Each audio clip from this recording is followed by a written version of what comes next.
போட்டி முடிந்த கையோடு சிஎஸ்கே செய்த சம்பவம். போட்டி முடிஞ்ச உடனே முக்கியமான பவுலரை தட்டி தூக்கிறதுக்கு சிஎஸ்கே போட்ட திட்டம் வேறு மாதிரி இருக்குங்க. ஏன்னா சிஎஸ்கேவிற்கு கடைசி போட்டி குஜராத் கிட்ட நேற்று நடைபெற்றது. இந்த போட்டியில் சிஎஸ்கே 83 ரன்கள் வித்தியாசத்தில் அபாரமாக வெற்றி பெற்றது. பவுலர்ஸ் அற்புதமாக பந்து வீசினாங்க. இந்த பந்து வீச்சை ஃபஸ்ட்லேருந்து கொடுத்துருந்தாங்கன்னா சிஎஸ்கேவுடைய நிலைமை பொசிஷன் வேறு மாதிரி இருந்திருக்குங்க. கண்டிப்பாக இந்த கடைசி போட்டி சிஎஸ்கேவிற்கு ரொம்ப ரொம்ப கான்ஃபிடென்ட் கொடுத்துருக்கோம். அடுத்த சீசன் வெற்றிகரமாக தொடங்குவதற்கு. ஸோ அந்த தொடக்கத்தை சிஎஸ்கே எப்படி எடுத்துகிட்டு வர போகிறாங்க அப்படின்றத நம்ம பார்ப்போம். ஸோ இப்போதைக்கு சிஎஸ்கேவில் ஒரு சில மிஸ்டேக்கெல்லாம் இருக்குது, ஒரு சில ஓட்டைகள் இருக்குது. அது எல்லாத்தையுமே ஃபில் பண்ணணும் அப்படின்னா ஸோ அதுக்கு தரமான குவாலிட்டியான வீரர்கள் எடுத்துகிட்டு வரணும். ஸோ அதுதான் கரெக்டான விஷயமா இருக்குன்னு சொல்லிட்டு நிறைய டிஸ்கஸ் பண்ணிட்டு இருக்காங்க. தல தோனி அவர்கள் மற்றும் சிஎஸ்கே நிர்வாகம் மொத்தம் எல்லாருமே கலந்து ஆலோசனை பண்ணி ஒரு முக்கியமான முடிவு எடுக்க போகிறாங்க. தல தோனி அவர்கள் பற்றிய பல விஷயங்கள் பேசலாங்க. ஸோ அவர் ஓய்வு அந்த மாதிரி ஏகப்பட்டதாக போயிட்டுருக்கு. ஸோ பட் அவர் இப்போதைக்கு அதுக்கான எந்த முடிவு எடுக்க போகிறதுல இன்னும் 9 மாதத்துக்கு மேலே இருக்குது. ஸோ அதுக்கப்புறம் டிசைட் பண்ணிக்கலாம் நம்முடைய உடல் தகுதி அப்போ எந்த சுச்சுவேஷனில் இருக்குது. ஸோ அப்போ சப்போர்ட் பண்ணுமா அப்படின்றத பார்த்துட்டு நான் ப்ளே பண்ணணும்னா இல்லையா அப்படின்றத நான் அப்போ அப்டேட் பண்ணுவேன்னு சொல்லிட்டு தல தோனி அவர்கள் ஓப்பனாக சொல்லிட்டாரு. ஸோ அதனை தொடர்ந்து இப்போது சிஎஸ்கே செய்த சம்பவம் என்னென்னு பார்த்தீங்கன்னா, ஒரு தரமான பவுலரை சிஎஸ்கே பிக் பண்ண போகிறதா நமக்கு ஒரு அப்டேட் கிடைச்சிருக்கு. என்ன அப்டேட் பார்த்தீங்கன்னா, வில்லியம் ஓரூர்க் அப்படின்னு பார்த்தீங்கன்னா நியூசிலாந்து பவுலர். ஸோ அவர் பார்த்தீங்கன்னா கிட்டத்தட்ட ஏகப்பட்ட ஹைட்டு இருப்பாருங்க. சும்மா அவர் ஓடி பால் அழுத்தினா வச்சிங்களா இப்படி கழுத்துக்கு வருதுங்க. அந்த அளவுக்கு குவாலிட்டியாக போடுறாருங்க. இப்போது ரீசெண்டாக பார்த்தீங்கன்னா லக்னோ சூப்பர் ஜெயின்ஸ் அவரை பிக் பண்ணாங்க. ஸோ நல்லா போட்டுட்ருக்காருங்க. குவாலிட்டியான போடுவாருங்க. ஸோ நல்ல ஸ்பேஸு, நல்ல லென்த்து, நல்ல லைன் லென்த்து வேறு மாதிரி போட்டுட்ருக்காருங்க. நல்ல அட்டாக்கிங் மூடு அவர்கிட்ட இருக்குது. ஸோ அதனால் சிஎஸ்கே அவரை டார்கெட் பண்ணலாம் அப்படின்னு சொல்லிட்டு ஒரு முடிவு பண்ணியிருக்காங்க. ஸோ அவர் தான் அந்த டீமில் இருக்காரு. எப்போ நம்ம சிஎஸ்கே எடுக்க முடியும்னு சொல்லிட்டு ஒரு கேள்வி இருக்குங்க. ஸோ ஐபிஎல் நிர்வாகம் ஒரு ரூல்ஸ் போட்டாங்க. ஸோ போட்டி தடைப்பட்டதுக்கப்புறம் மீண்டும் ரீஷெடியூல் கொடுத்து போட்டி ஆரம்பித்தாங்க.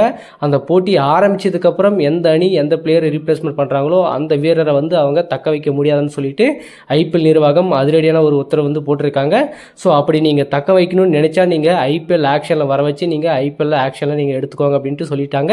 ஏன்னா லாஸ்ட் மினிட்ல கிட்டத்தட்ட ஒரு 2-3 போட்டி இருக்கும் ஒவ்வொரு டீமுக்குமே. அப்படி இருக்கும்போது அந்த டைமில் எந்த பிளேயருமே ரீப்ளேஸ்மெண்ட் பண்ணி அவரை திருப்பி ரிட்டர்னேஷன் எல்லாம் பண்ண முடியாது அப்படின்ட்டு கிளியராக அவங்க இன்டிமேட் கொடுத்துருக்காங்க. ஸோ அதனால் லாஸ்ட் மினிட்ல எந்தெந்த டீம் எந்தெந்த வீரரை ஏலம் எடுத்தாங்களோ ஸோ அவங்களை தக்க வச்சாங்களோ அவங்க எல்லாருமே பார்த்தீங்கன்னா அடுத்த சீசன் ஆக்ஷனில் தான் எடுக்கப்படுறதுக்கான வாய்ப்புகள் இருக்கே தவிர மற்றபடி ரிட்டர்ன் பண்ணுறதுக்கான ஆப்ஷனே இல்லை. அவங்க எவ்வளவு குவாலிட்டியாக பர்ஃபார்மன்ஸ் பண்ணியிருந்தாலுமே சரி அந்த ஆப்ஷன் இல்லை அப்படின்றது கிளியராக தெரிஞ்சு போச்சு. நீங்கள் அவரை ஆக்ஷனில் எப்படின்னு எடுத்துக்காங்க. ஆனால் சிஎஸ்கேவுக்கு அடித்த ஒரே ஜாக் பட் என்னன்னு பார்த்தீங்கன்னா, போட்டி நிறுத்துறதுக்கு முன்னாடியே நமக்கு தேவையான பிளேயர் எல்லாத்தையுமே மினி ஆக்ஷன் மூலிமா போட்டி நடக்கிறதுக்குள்ளேயே அப்பயே யங்ஸ்டர்ஸ் எல்லாம் தட்டி தூக்கிட்டாங்க. அது ஒரு சிஎஸ்கேவுக்கு அடித்த அதிர்ஷ்டம் அப்படின்னு கூட நம்ம சொல்லலாம். ஸோ வில்லியம் ஓரூருக்கு அவரை பார்த்தீங்கன்னா இப்போது சென்னை சூப்பர் கிங்ஸ் டார்கெட் பண்ணியிருக்காங்க. ஸோ லக்னோவுக்கு அற்புதமாக போட்டிருக்காருங்க. அவர் டெபியூ பண்ண முதல் போட்டியிலேயே 3 விக்கெட் எடுத்து அசத்திருக்காரு அப்படின்னு கூட நம்ம பார்க்கலாம். அந்த அளவுக்கு குவாலிட்டியான ஒரு இன்னிங்ஸை கொடுத்துட்டு வந்துட்டு இருக்காரு. ஸோ குஜராத்துக்கு எதிரான போட்டியில் லக்னோ 230 ரன் பக்கம் அடித்தாங்க. ஸோ அந்த போட்டியில் அவர் போட்ட அந்த பவுலிங் ஸ்பெல்லு தாங்க ஸோ அவங்கள ஜெயிக்க வைக்கிறதுக்கு ஒரு முக்கியமான காரணமாக இருந்துச்சு. லக்னோவில் பார்த்தீங்கன்னா அந்த பவுலிங் ஸ்ட்ரென்த்து இல்லாமல் இருந்துச்சு. ஸோ இப்போ அவர் வந்ததுக்கப்புறம் நல்லா கம்பேக் பண்ணியிருக்காங்க. ஸோ அதனால் சிஎஸ்கே ஒரு நல்ல டிசிஷன் எடுத்திருக்காங்க. இந்த பிளேயரை நம்ம ஆக்ஷனில் எடுக்கிறதுக்கான வாய்ப்பு இருக்குது. ஸோ அவங்கள டார்கெட் பண்ணலாம் அப்படின்னு சொல்லிட்டு முடிவு பண்ணியிருக்காங்க. இப்போதைக்கு அவருக்கு இருக்க லக்னோக்கு இருக்கிற ஒரு போட்டி முடிஞ்சதுக்கப்புறம் அவர் யாரோ அந்த டீமில் அவர் இனிமேல் ட்ராவல் பண்ண மாட்டார். ஸோ அது மட்டும் இல்லாமல் ரீட்டனும் பண்ணுறதுக்கான ஆப்ஷன் இல்லை அப்படின் போது ஆக்ஷனில் அடுத்து மினி ஆக்ஷன் நடத்த போகிறாங்க. 2026 ஐபிஎல் சீசனுக்கு கண்டிப்பாக டிசம்பர் மாதத்தில் கண்டிப்பாக வரப்போகுது மினி ஆக்ஷன். அந்த மினி ஆக்ஷனில் சிஎஸ்கே கண்டிப்பாக ஒரு குவாலிட்டியான 2-3 பவுலர் எடுத்து வச்சுக்கிறாங்க அப்படின்னா பேக்கப்புக்கு கண்டிப்பாக செம பொசிஷன் இருக்குங்க. ஸோ அதுக்கான முயற்சியில் தான் இப்போது சிஎஸ்கே நிர்வாகம் ரெடி பண்ணிகிட்டு இருக்காங்க. ஸோ நேற்று தான் மேட்ச் முடிஞ்சு அதுக்குள்ளே இப்படி ஒரு டிசிஷன் எடுத்துகிட்டு இருக்காங்க அப்படின்னும் போது ரொம்ப ஆச்சரியமான விஷயம் தாங்க. ஸோ அடுத்த சீசனுக்கு இப்பயே எந்த அளவுக்கு டீமை ரெடி பண்ணலாம்னு சொல்லிட்டு நல்லா திங்க் பண்ணிட்டு இருக்காங்க, ஆலோசனை பண்ணிட்டு வந்துட்டு இருக்காங்க. கண்டிப்பாக ஒரு குவாலிட்டியான டீமை தான் அடுத்த சீசனுக்கு எடுத்துகிட்டு வர போகிறாங்க. அதில் எந்த மாற்றமும் இல்லை. ஸோ யாரெல்லாம் ரிலீஸ் பண்ண போகிறாங்க அப்படின்றது அடுத்தடுத்து நம்ம அப்டேட்டில் பார்க்கலாம். கண்டிப்பாக சிஎஸ்கேலேருந்து நிறைய வீரர்கள் வெளியே போக போகிறாங்க.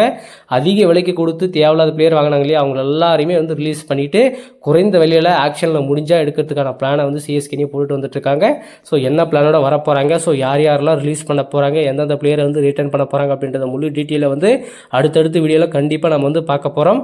ஸோ இப்போதைக்கு நாம் வந்து வில்லியம் ஓரூருக்கு வந்து சிஎஸ்கேனி பிக் பண்ணுறதை பற்றி நம்ம பார்ப்போம். ஸோ கண்டிப்பாக ஒரு குவாலிட்டியாக இருப்பார், சிஎஸ்கேவுக்கு வந்தால் ஒரு பெஸ்ட்டான பவுலராக இருப்பார் அப்படின்றது ஒரு நம்பிக்கையாக இருக்குது. ஸோ இவரை சிஎஸ்கேனி பிக் பண்ணுறதுனால சிஎஸ்கேவிற்கு எந்த அளவுக்கு ஒரு யூஸ்ஃபுல்லான பவுலராக இருப்பார் அப்படின்றத பற்றி உங்களோட கருத்துக்கள்ன்றதை மறக்காமல் கமெண்ட்டில் சொல்லுங்கள். ஸோ இதில் தாண்டி இன்னொரு மிகப்பெரிய ஒரு அப்டேட் வந்திருக்குங்க சிஎஸ்கே டீம் கிட்ட இருந்து. ஸோ நம்ம எல்லாருமே ஆவலோடு எதிர்பார்த்துட்டு இருந்த அப்டேட்னு கூட நம்ம சொல்லலாம். எப்போ நம்ம மிஸ்டர் ஐபிஎல் வந்து சிஎஸ்கே டீமில் வந்து இணைவார் அப்படின்ட்டு நமக்கு எல்லாருக்குமே ஒரு கேள்வியாக இருந்துச்சு. பட் அதுக்கான ஒரு அப்டேட் தாங்க நமக்கு கிடைச்சிருக்கு. என்ன அப்டேட் பார்த்தீங்கன்னா, நம்ம மிஸ்டர் ஐபிஎல் சுரேஷ் ரெய்னா வந்து சிஎஸ்கே உடைய பேட்டிங் கோச்சாக வந்து நியமிக்கப்படுவதற்கான வாய்ப்புகள் அதிகமாக இருக்குன்னு சொல்லிட்டு அஃபிஷியலாக வந்து பார்த்தீங்கன்னா சென்னை சூப்பர் கிங்ஸ் வந்து ஒரு அதிகார தகவலை வந்து வெளியிடுறதுக்கான வாய்ப்புகள் இருக்குது அப்படின்ற மாதிரி சொல்லப்படுவது. ஏன் அவரை வந்து அப்போ பேட்டிங் கோச்சாக போடுறாங்க அப்படின்னு பார்த்தீங்கன்னா, ஸோ சிஎஸ்கேல வந்து எவ்வளவோ வந்து போட்டிகளை வந்து ஜெயிச்சு கொடுத்துருக்காரு, எவ்வளவோ போட்டிகளை வந்து பர்ஃபார்மன்ஸ் காட்டியிருக்காரு அப்படின்போது, ஸோ அவரை வந்து ஒரு குவாலிட்டியான பவுலரை, ஒரு குவாலிட்டியான பேட்ஸ்மேனை வந்து ஏன் நம்ம வெளியே விடணும், ஸோ அவருடைய எக்ஸ்பீரியன்ஸை வந்து இங்கே இருக்கக்கூடிய சிஎஸ்கே டீமில் இருக்கக்கூடிய இளம்பெயர்களுக்கு கொடுத்தா கண்டிப்பாக நல்லாயிருக்குன்னு சொல்லிட்டு இப்போ வந்து அவரை வந்து பேட்டிங் கோச்சாக நியமிக்க வாய்ப்பு இருக்குது அப்படின்னு சொல்லியிருக்காங்க. ஸோ அது மட்டும் இல்லாமல் கமெண்ட்ரியில் பார்த்தீங்கன்னா சுரேஷ் ரெய்னா வந்து அப்டேட் கொடுத்துருக்காருங்க. ஸோ அடுத்த சீசனில் வந்து ஒரு கோச்சாக போக போகிறேன் அப்படின்னு சொல்லிட்டு அதிகாரப்பூர்வ தகவலை வந்து சொல்லியிருக்காரு. அது சிஎஸ்கேவிற்கு போக போகிறேன், மீண்டும் எல்லோ ஜெர்சியில் வந்து நாங்கள் பார்க்க போகிறீங்க அப்படின்னு சொல்லிட்டு ஒரு அப்டேட்டை கொடுத்துருக்காரு கமெண்ட்ரியில் சிஎஸ்கே மேட்ச் நடந்துட்டு இருக்கும்போது. ஸோ அதிலிருந்தே தெரிஞ்சு போச்சு அடுத்த சீசன் 2026 சிஎஸ்கேவுடைய பேட்டிங் கோச்சாக நம்ம மிஸ்டர் ஐபிஎல் சுரேஷ் ரெய்னா வந்து நியமிக்கப்பட போகிறாரு. அதில் எந்த மாற்றமும் இல்லை. ஸோ மீண்டும் சிஎஸ்கேனிக்கு திரும்புவதில் அவருக்கு மிகப்பெரிய ஒரு மகிழ்ச்சி அப்படின்ற மாதிரியும் ஒரு அப்டேட்டை வந்து கொடுத்துருக்காரு. ஸோ இதை தாங்க நம்ம எதிர்பார்த்தோம். இந்த சீசன் தொடங்குறதுக்கு முன்னாடி வந்து என்ன அப்டேட் வந்துச்சு அப்படின்னு பார்த்தீங்கன்னா, நம்ம சுரேஷ் ரெய்னாவை பார்த்தீங்கன்னா ஃபீல்டிங் கோச்சாக நியமிக்கப்படுவதற்கான சான்சஸ் இருக்குது அப்படின்ற மாதிரி சொல்லப்பட்டு வந்தது. பட் அது வந்து லாஸ்ட்டில் பார்த்தீங்கன்னா எந்த ஒரு தகவலையுமே சிஎஸ்கே மேனேஜ்மெண்ட்டும் வெளியிடல. பட் இந்த டைம் வந்து இப்போவே வந்து முடிவு பண்ணிட்டாங்க, பேட்டிங் கோச்சாக அவரை வந்து ப்ரமோட் பண்ணலாம் அப்படின்னு சொல்லிட்டு ஒரு தகவலை வந்து கொடுத்துருக்காங்க. கண்டிப்பாக அது சிஎஸ்கே அணிக்கு ரொம்ப ரொம்ப ரொம்ப நல்ல விஷயம்.